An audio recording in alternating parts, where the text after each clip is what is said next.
Bonsoir et bienvenue à tous, ravi de vous retrouver, nous sommes le mercredi 8 janvier, il est l'heure de l'info. La baisse des aides pour l'apprentissage touche la Chambre des métiers et de l'artisanat qui craint une diminution du nombre d'apprentis artisans. L'Almanach de Haute-Marne connaît un véritable succès avec la mise en avant du département. Nous vous proposons un focus sur le savoir-faire métallurgique de la région.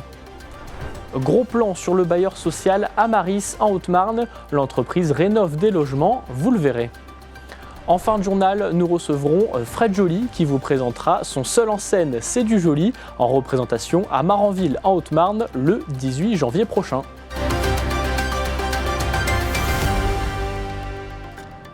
Depuis la pandémie de Covid-19, les métiers de l'artisanat souffrent. Cette année encore, l'emploi des jeunes et la transmission des métiers restent compliqués.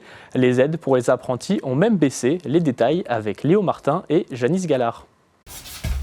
Le gouvernement l'avait annoncé en 2024, les aides à l'apprentissage doivent baisser pour les employeurs.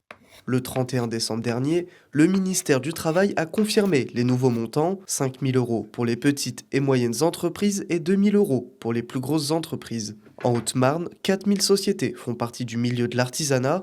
Ces décisions peuvent être un frein pour le développement des jeunes. Le fait de nous enlever encore de l'argent sur l'apprentissage, on va avoir de moins en moins de jeunes, de moins en moins d'artisans qui vont pouvoir prendre des jeunes parce qu'ils n'auront plus les moyens de le faire.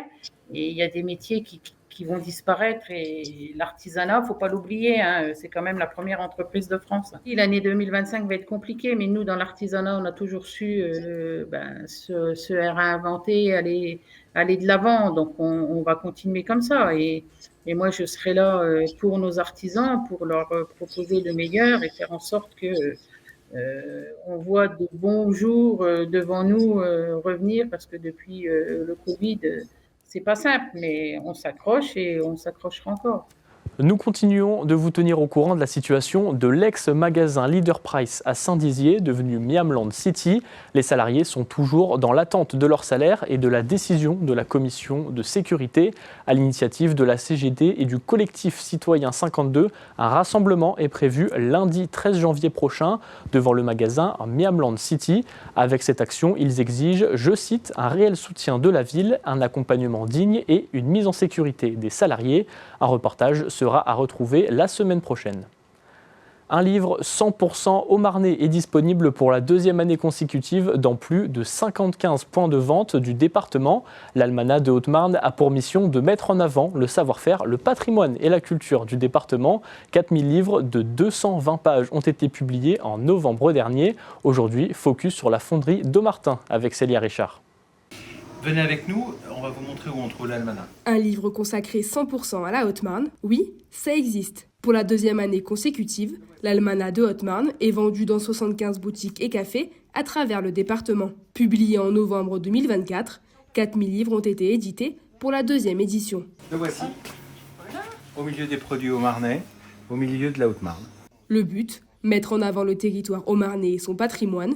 Une proposition qui plaît au public champenois puisque les 4000 exemplaires de la première édition ont tous été achetés. La particularité de l'Almanach, c'est de reconnecter aussi avec le quotidien, c'est de donner un sens à des choses qu'on voit tous les jours et qu'on finit par ne plus comprendre ou ne pas vraiment connaître. On parle de tout dans l'Almanach, donc tout le monde se sent concerné à un moment ou à un autre par des recettes ou bien de l'histoire, de la nature. On parle d'hier et on parle surtout d'aujourd'hui aussi. Ce petit livre de 220 pages met en avant plus de 150 sujets, dont la fonderie d'Aumartin-le-Franc. Donc là, on a et l'histoire, on a à côté des gens qui travaillent sur la conservation et qui font vivre aujourd'hui encore ce patrimoine-là. Et puis à côté de ça, dans l'Almanach, on essaye de trouver autre chose. C'est-à-dire qu'on a trouvé, par le plus grand des hasards, un restaurant où on fait encore à manger sur la Maillard, et ça c'est en Haute-Marne. L'idée, c'est de vraiment regrouper tous ces gens qui font des choses les uns à côté des autres et qui sont très complémentaires. À 10 km du point de vente se trouve l'usine de Dommartin. La fonderie a 700 ans et elle a été récupérée par l'Association pour la sauvegarde du patrimoine métallurgique en février 1994 afin d'en faire un lieu de conservation et de mémoire. C'est ici qu'est né le Conservatoire des arts de la métallurgie. Nous sommes particulièrement reconnaissants de son travail qui valorise la Haute-Marne, qui valorise les Hauts-Marnais, qui valorise nos trésors. Et il était évident qu'il fallait que cette histoire finalement de la métallurgie, de son patrimoine, mais aussi l'histoire actuelle, puisque la métallurgie est toujours le premier employeur du département, eh bien il nous paraissait essentiel de collaborer. Divisé en 4 départements, machines, art du feu, fonte d'art et le fonds d'art de Dommartin, l'usine permet de conserver et perpétuer le savoir-faire métallurgique à travers les années. La pièce phare de la fonderie Dommartin est la cuisinière Maillard, une cuisinière cheminée qui a longtemps été la pièce maîtresse des foyers jusqu'en 1980. Pour les arts du feu, c'est probablement là qu'on a la plus grosse collection, je dirais à peu près 1500 à 2000 pièces. On a également dans les poêles des poêles particulièrement intéressantes de Dommartin, mais aussi d'ailleurs. Les façades de cheminée, il y a une collection absolument incroyable. Et tout ce qui va avec les arts du feu, les gaufriers, les cocottes. L'histoire de la fonderie de Dommartin-le-Franc est expliquée en détail dans l'Almanach de Haute-Marne. Point météo à présent, avec les fortes précipitations de ces derniers jours dans la Marne, plusieurs routes ont été fermées suite à la montée des eaux, comme dans le secteur de la Chaussée-sur-Marne ou encore Couvreau aux alentours de Vitry-le-François. Au total, 3 routes sont barrées, la RD 302 et la 502 et la D 202. Des déviations locales ont été mises en place. Attention, un pic de crue est attendu demain matin. Amaris est le principal bailleur social en Haute-Marne avec un parc de près de 6000 logements répartis sur plus de 110 communes. Pour tenter de satisfaire le maximum de locataires, ils rénovent et entretiennent leurs bâtiments. C'est le cas de la résidence Penthièvre à Arc-en-Barrois. Actuellement en pleine réhabilitation, Célia Richard est allée sur place. Regardez. Acheté en 1980 par Amaris, ce bâtiment est en pleine rénovation. Dans quelques mois, il sera entièrement transformé et devrait accueillir 8 logements sociaux. Au fil des années, notamment sur les dernières années, une perte d'attractivité, des logements qui commençaient à être vieillissants. Et donc on a fait le choix de faire partir les derniers locataires et d'engager une opération de restructuration globale et donc ainsi de transformer ce bâtiment en 8 logements modernes. Cette réhabilitation intervient pour sauvegarder le patrimoine, mais aussi proposer des bâtiments aux normes.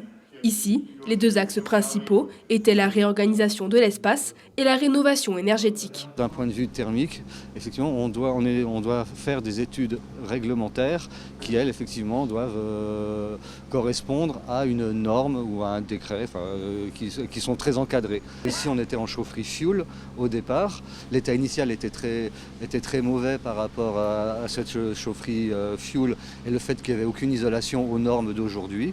Et après, le projet a justement consisté à définir un mode de chauffage et aussi pour l'eau chaude sanitaire. On a pu avoir la solution d'avoir des ballons thermodynamiques donc qui recyclent l'air intérieur des logements pour préchauffer l'eau chaude sanitaire avant de la rejeter dehors. Ici, on était au cœur historique de Arc-en-Barrois, donc impossibilité de faire de l'isolation par l'extérieur. Donc on a de l'isolation intérieure de toutes les parois et surtout on a un renforcement de l'isolation de la toiture. Ce projet représente un coût de 180 000 € par logement. Les travaux ont commencé en tout début d'année 2024 avec l'intervention majoritaire d'entreprises locales. Amaris aimerait proposer les logements aux Arquois pour avril 2025. Fred Joly, vous êtes journaliste, mais vous avez décidé de réaliser un seul en scène, intitulé C'est du joli, tout simplement. 1 heure durant laquelle vous vous moquez des valides, mais aussi des handicapés. Bonsoir Fred. Bonsoir Paul. Je le disais, vous êtes donc journaliste de métier. Alors pourquoi avoir décidé de réaliser et d'écrire un seul en scène ? J'avais cette idée-là dans ma tête depuis pas mal de temps déjà, et puis j'ai rencontré un comédien qui s'appelle Alexandre Pell, qui a joué entre autres dans Caméra Café, et Guillaume Batz venait juste de nous quitter, voilà, et j'ai lancé sous forme de boutade, il y a une place à prendre, et Alexandre m'a dit vas-y, fais-le. Donc ça a cogité dans ma tête, je suis rentré chez moi, et puis j'ai commencé à mettre des idées sur papier. Après, il a fallu travailler quand même pas mal de temps pour mettre ça en place, et pondre, et faire naître ce seul en scène d'1 heure. L'idée du spectacle, c'est de rire de tout le monde, des valides, mais aussi des handicapés. Exactement, c'est pas un spectacle où on rigole tout le temps forcément, parce qu'on balance aussi quelques pierres dans la mare, comme on dit. On se moque, je me moque de moi, je me moque des handicapés, je me moque des valides.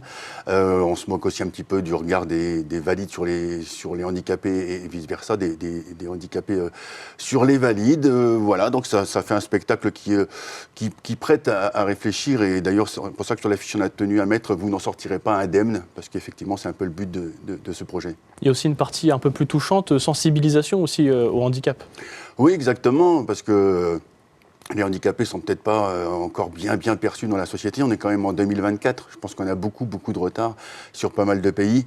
Et malheureusement, le handicap fait encore parfois peur. Et je le vois à mon spectacle. Au début, les gens ne savent pas trop s'ils ont le droit de rire. Et il faut que je les emmène dans mon monde pour leur faire comprendre que je ris de moi et qu'ils ont le droit de rire de moi parce que je ris aussi d'eux. Et justement, un passage dans votre spectacle, le fameux extrait du passeport qu'on va regarder tout de suite. Moi, j'aime bien voyager.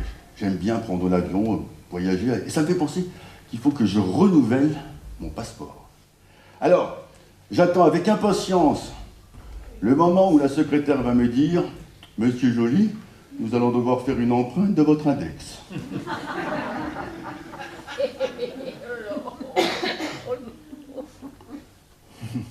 Je vais aller me renseigner. Dans cet extrait, justement, comme vous le disiez, il y a des progrès à faire, notamment sur la partie des passeports. C'est une histoire vraie, ouais. cette histoire du passeport. Ah oui, mais de toute façon, dans mon spectacle, il y a 90% de choses vraies que j'ai vécues. Le passeport, ouais, ça m'est arrivé. Que la secrétaire de mairie se décompose parce que quand elle m'a parlé de l'empreinte de mon index et que je lui ai montré mes doigts, elle m'a dit « Oh là, ah oui, effectivement, il y a un petit souci, il faut que je me renseigne. » Elle n'était pas au courant. Comment faire? Comment fait-on quand on a face à soi une personne à qui il manque des bouts et qui a besoin d'un passeport? Et c'est pour ça que je me suis vraiment appuyé sur quasiment 90% des choses, ce sont des choses qui me sont arrivées, où ça m'est arrivé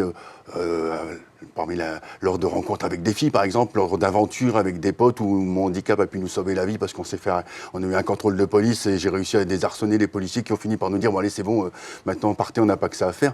Tout est vrai, et jusqu'à la naissance de mon fils, tout est vrai. Alors, un petit peu romancé, un petit peu, on a rajouté de l'humour évidemment, mais vraiment, je me suis vraiment appuyé sur mon histoire et on a des choses à raconter. Dans ce seul enseigne, il y a aussi de l'interaction avec le public. Vous essayez de nouer une sorte de lien avec le public. Oui, c'est bien parce que j'avais envie aussi, certains sujets que j'aborde, de voir comment les gens réagissent. Ça peut être, par exemple, je leur parle du fait d'avoir 10 doigts. Qu'est-ce qu'on en fait de 10 doigts? Et je leur pose la question. Alors j'ai des réponses assez rigolotes, parfois plutôt classiques, mais il peut arriver des choses assez marrantes, ou quelqu'un qui me sort, on fait du tricot, ou on se cure le nez, ou machin.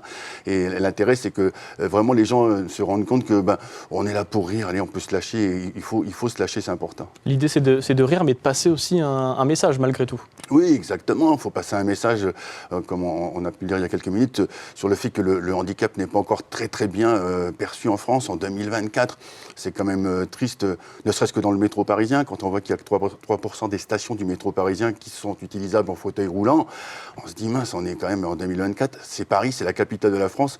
Quelle image on donne aux autres pays? Vous qui êtes journaliste, est-ce que vous sentez que le regard envers les personnes handicapées évolue malgré tout depuis plusieurs années? Oui, ça va mieux, heureusement, ça va mieux. Moi, je suis né il y a 57 ans, le regard était complètement différent parce que le handicap faisait peur. Maintenant, il ne fait plus vraiment peur, il interroge. Je le vois surtout dans les magasins. Les enfants sont naturels. Alors, les enfants, ça arrive qu'ils disent à leur maman ou leur papa t'as vu, le monsieur, il est bizarre, il est tout tordu et tout. Et même moi, je vais vers eux en disant mais laissez-le, il a le droit de dire que. En plus, c'est vrai, voilà, je suis handicapé, c'est pas grave.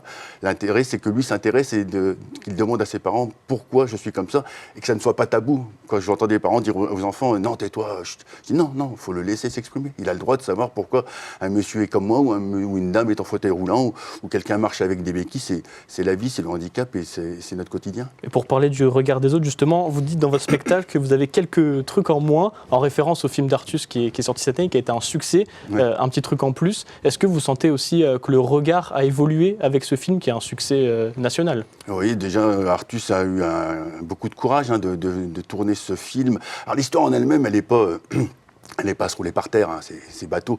Mais il a eu le courage de prendre que des comédiens handicapés. Et on n'avait pas vu ça depuis le 6e jour, il y a plus de 30 ans, avec Daniel Auteuil et Pascal Duquesne, qui est porteur du trouble du spectre autistique, un autiste. On n'avait pas vu ça depuis toutes ces années. Dans tous les films, la plupart des handicapés sont joués par des valides. Vous prenez Rain Man, c'est Dustin Hoffman. Après tout, il me semble qu'il n'est pas vraiment handicapé. Et là, lui, il a eu le courage de prendre ces gens qui sont vraiment porteurs d'un handicap. Et pour certains, ça n'a pas dû être évident. Parce que certains, comme les trisomiques 21, malheureusement, pour leur faire apprendre un texte, ça peut être une parodie, ça peut être quelque chose d'énorme. Il a pris le temps, il a pris le temps qu'il fallait. Et il a tenu à ce que les comédiens qui jouaient avec lui étaient vraiment des personnes en situation de handicap. On vous retrouve, le prochain rendez-vous pour vous retrouver, c'est le 18 janvier prochain à Maranville, pour une représentation. Vous êtes toujours aussi à la recherche de salles pour continuer à faire jouer votre spectacle. Oui, alors Maranville c'est particulier parce que c'est mon village d'enfance, donc j'en parle dans le spectacle, donc ça me tenait au cœur de jouer là-bas et j'ai très très bien été accueilli par le comité des fêtes qui m'a dit « mais oui, t'es l'enfant du pays, viens jouer chez nous ». Et l'idée, c'est de trouver des salles ou des comités des fêtes qui cherchent un spectacle, qui change un peu de l'ordinaire. Le mien, on peut dire qu'il est plutôt original. J'ai la chance d'avoir du matériel, s'il faut, pour sonoriser la salle et l'éclairage et tout ce qui va avec. Après, quand c'est une salle qui est équipée et qui est prête à m'accueillir en l'état et pouvoir y jouer mon spectacle d'1 heure, c'est encore mieux. Mais évidemment, moi, j'ai envie de jouer mon spectacle et que les gens en sortant se disent « Ah, il nous a quand même fait rire ». Et comme je le dis à la fin, c'est quand ils arrivent, ils se disent « Ah, le pauvre », et quand ils repartent, ils se disent « Ah, le con ». Le rendez-vous est pris pour le 18 janvier prochain pour ceux qui veulent venir vous voir. Merci beaucoup, Fred Joly, d'être venu sur notre plateau. C'est la fin de votre journal. Merci de nous avoir suivis. Tout de suite, la météo. Et après, vous retrouverez Clémentine Coppola pour Entreprendre. Elle reçoit ce soir Thomas Corvas pour l'agence d'attractivité de la Haute-Marne. Excellente soirée et à demain.